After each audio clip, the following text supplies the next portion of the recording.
क्या मौनी अमावस्या के दिन महाकुंभ में एक नहीं दो जगह भगदड़ मची थी? क्या मेला प्रशासन इतनी बड़ी घटना के बाद भी लीपापोती में लगा है? क्या मुख्यमंत्री और प्रधानमंत्री समेत पूरा देश के सामने इतने बड़े धार्मिक आयोजन को लेकर अधूरी या झूठी जानकारी? इस पर ISBM टीवी को महाकुंभ में जो सच दिखा उसी के सवालों का एक अंबार खड़ा हो गया। आज इसकी एक एक परत हम खोलकर रखेंगे।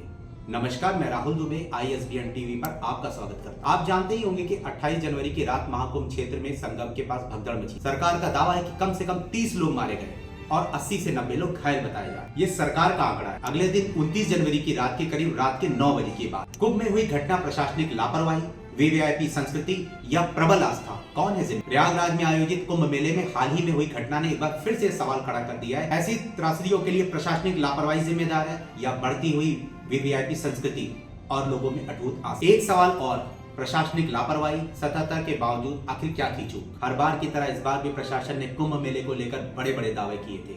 सुरक्षा, भीड़ नियंत्रण, यातायात प्रबंधन और सुविधाओं की व्यवस्था का भरोसा दिलाया था, लेकिन जब भीड़ अपने चरम पे पहुंच गई तब सुरक्षा इंतजाम नाकाम साबित हुए थे।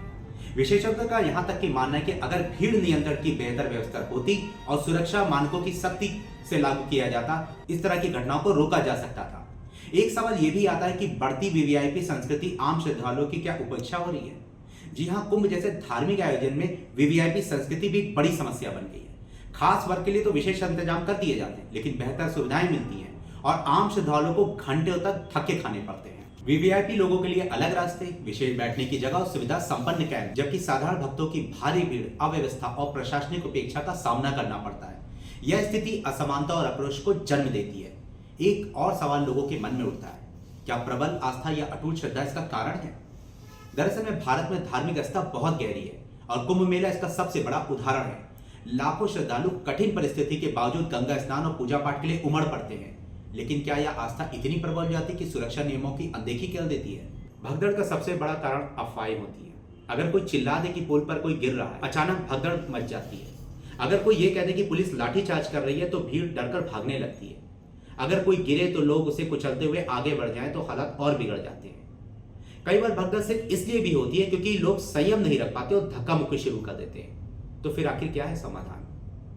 भगदड़ से बचने के लिए प्रशासन, मीडिया और श्रद्धालुओं तीनों को अपनी जिम्मेदारी समझनी होगी। प्रशासन को चाहिए कि वह बेहतर भीड़ नियंत्रण के लिए सही प्लानिंग करे।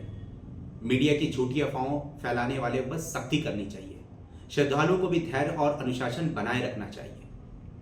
महाकुंभ में भगदड़ मचती है, यह तो सबको पता है, लेकिन भगदड़ क्यों मचती है इसे समझने और रोकने की जरूरत है। जब तक सही योजना, जागरूकता और अनुशासन नहीं होगा तब तक कुंभ जैसे आयोजनों पर हमेशा से ही खतरा बना रहेगा। उम्मीद करते हैं हमारे द्वारा दी गई जानकारी से आप पूरी तरीके से संतुष्ट होंगे और अधिक जानकारी के लिए देखते रहिए ISBM टीवी न्यूज। साथ ही हमारे YouTube चैनल को लाइक और सब्सक्राइब अवश्य करें तथा बेल आइकन को प्रेस करना बिल्कुल ना भूलें ताकि वीडियो की नोटिफिकेशन सबसे पहले आप तक पहुंचती रहे। धन्यवाद।